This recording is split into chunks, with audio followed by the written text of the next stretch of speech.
Hey everyone, this is the average Excel user here. In this video, I'm going to go through an example of using the IF function. This is one of the most powerful tools you can use because of its ability to make logical comparisons between two values. To start, let's take a look at the syntax, or the makeup of the function. This function is made up of three parts. The first part is the logical test. This is where you will make logical comparisons using operators and will return either true or false. Over here are the different types of operators as well as what each one means. The value of true part is what you want to return if the logical test returns true, and the value of false part is what you want to return if the logical test is false. The way I like to think about it is that if this logical test is true, then return this, and if not, then return this instead. In this example, I have a dataset that contains information about my very average class. Let's go through it. In this first column, I have a list of names of all 15 of my students. In the second column, I have whether the student is a boy or a girl. The third column shows the grades that they got on a recent test that they took. Now what I need to do is fill in these blue columns. Over here on the right, I have the conditions that I need to test in my if functions to help me out. Let's start by filling in the first column, which is the male or female column. In order to do this, I'm going to refer to the condition stated over here on the right. What it says is that the student is a male when the value in boy or girl is equal to boy. Now before I start typing out my function, I'm going to go back down to the syntax and handwrite what the function is going to look like, using Rory Watson as my example. So my function is going to look something like this, where the logical test is going to be if B3 is equal to boy, then the value, if true, so if this logical test is true, the value that I want to return is the word male. Now, if this logical test returns false, the value that I want to return is female. So let's go back up to our table and type this out. So equal if B3. Now when I want to enter a string of text into a function, I need to surround it with double quotation marks.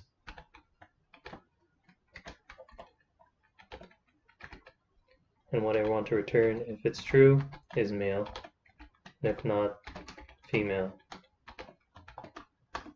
Then I'm going to fill the rest of the column with that formula. The thing that I really like about Excel is that there are so many different ways to get to the same answer. In this case, I have chosen my logical test to be if the value in the boy or girl column is equal to boy, but I could easily change my condition to be if the value in boy or girl is equal to girl instead. So let's see what my function would look like if I were to go that route. So my logical test isn't going to be if B3 is equal to boy. It's going to be if B3 is equal to girl. Now, if that's true, the value that I want to return is female. And then the value, if it's false, will be male. So let's just type that out. So I'll just modify the formula and say girl, and want to return female, and if it's false, say male. You'll notice that the results are the same. Now another way to accomplish the same result is to test if the value in boy or girl does not equal girl. So if B3 does not equal girl, then what does that mean if it's true? And the value will be male. And if it's false, make it female. We'll just go up here to prove that.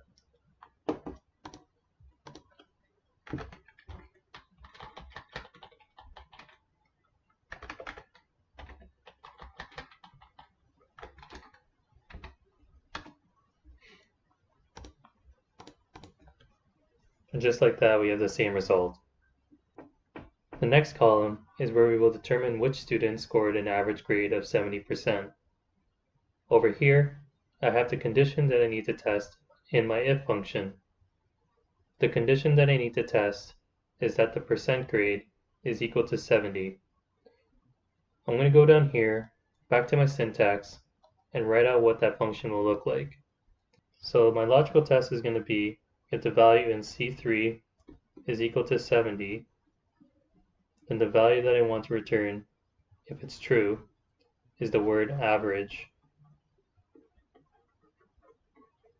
And then the value, if it's false, we'll just say not average.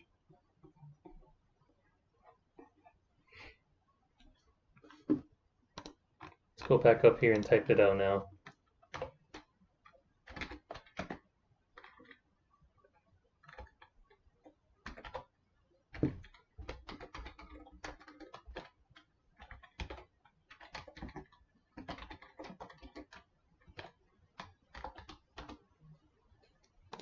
And then fill in the rest of the column. So it looks like only one person had an average mark. Alright, so moving on to the next column, this is where we would determine which students scored an above average grade, so over 70%. Over here I have the condition that I need to test, which is that the value in the percent grade is greater than 70%. Once again, I'll go back down here to my syntax and write it out. So my if function is going to look something like this. If the value in C3 is greater than 70, so if this is true, the value that I want to return is the word above. If it's false, I want the words not above to be returned. Now let's go back up to the data set and type this formula in.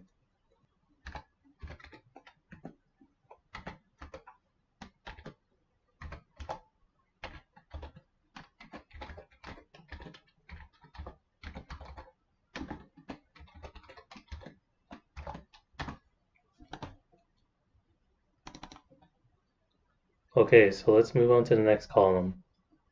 The next column is where we will determine which students passed or failed the test.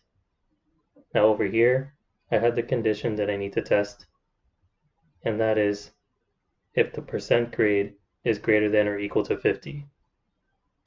Let's go back to our syntax and write out what the function will look like.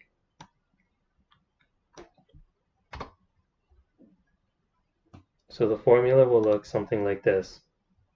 If C3 is greater than or equal to 50, then the value, if true, I will say pass, and then the value if false will be fail. Okay, so let's go back up to our data set and type this in.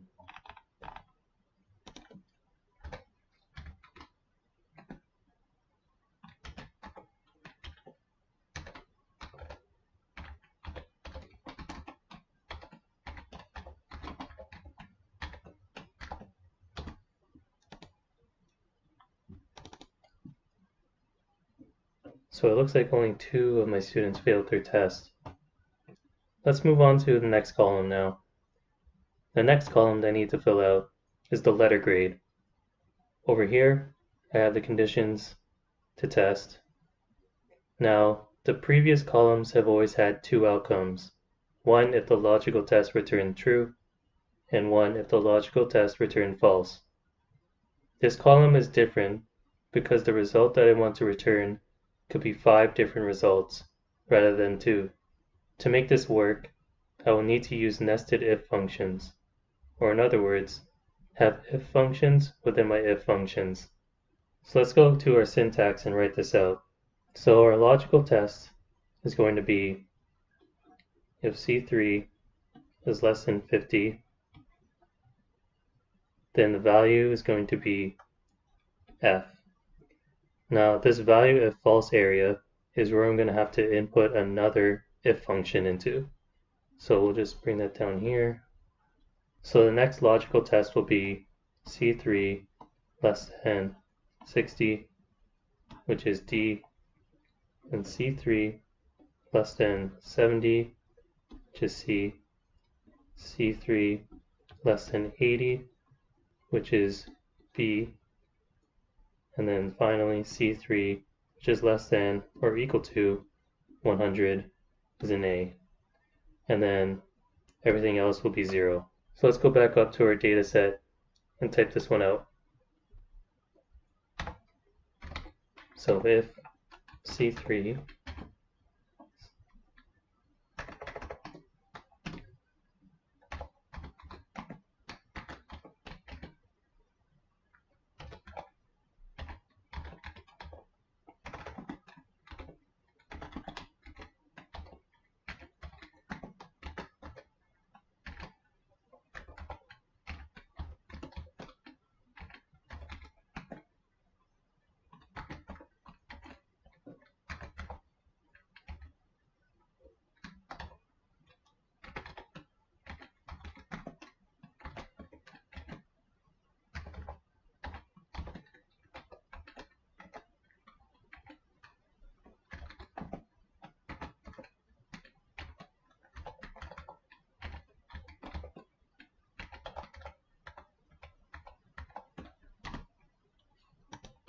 and I'm just going to fill in the rest of the column.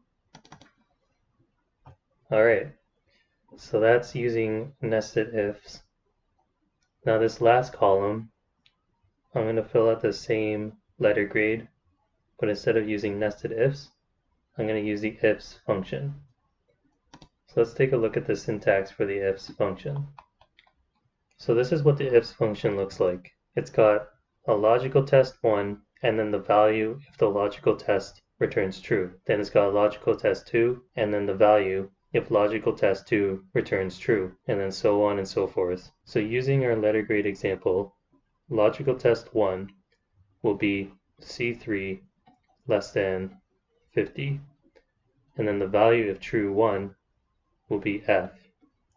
Then logical test 2 will be C3 less than 60, and then the value if that is true will be D. And then logical test 3 will be C3 less than 70, and then the value if true 3 will be C, and so on and so forth. So let's go back to our data set and type this function out.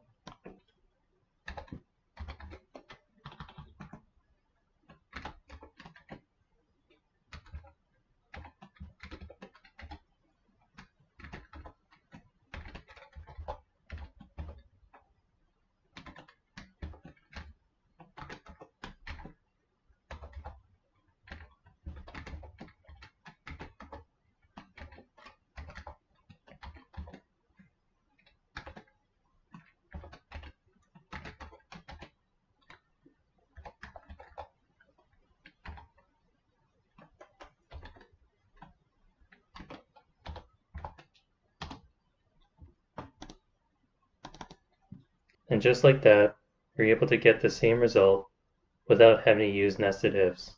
If you like this video, please hit that like button, and if you want to see more videos like this in the future, hit the subscribe button. I'll be making a ton more Excel videos going over multiple examples using different types of formulas and functions in Excel. I'll see you in the next video.